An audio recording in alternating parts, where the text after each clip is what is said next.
नवीद बेटी लेकर चला गया और मुझे तलाक भेज दी। मैं बहुत रोई। बाद में मेरी दोस्त को भी मेरे और नवीद के रिश्ते का पता चल गया था, लेकिन वो चुप कर गई। 3 माह बाद जब मेरी इद्दत पूरी हुई तो मेरे घर वालों ने मेरी शादी तय कर दी थी।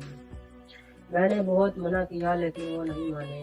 मैं शादी नहीं करना चाहती थी, लेकिन मेरी शादी खाला के बेटे से कर दी। इधर नवीद ने भी दूसरी शादी कर ली थी।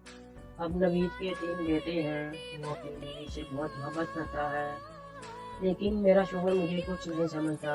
मैं अब भी अपने शोहर से छुपकर नवीद से बात करती हूँ, सिर्फ अपनी बेटी की खातिर। मेरी आज तक दूसरी औलाद नहीं हुई, सिर्फ एक बेटी ही हुई जो नवीद के पास है। और मुझे ऐसा लगता है कि मैं अपनी दोस्त की बददुआ से काली जोली के साथ बैठी हूँ।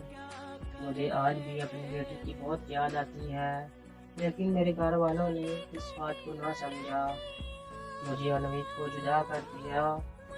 मोहब्बत तो मैंने और नवीद ने की थी, लेकिन इसकी सजा मेरी बेटी को क्यों मिल रही है? इस बेचारी का क्या कसूर था जो एक माँ को बेटी से जुदा कर दिया? शादी तो किस्मत का खेल होती है, क्योंकि जोड़े आसमान पे बनते हैं। क्या हम लड़कियों का कोई हक नहीं है कि हम अपनी पसंद से शादी करें?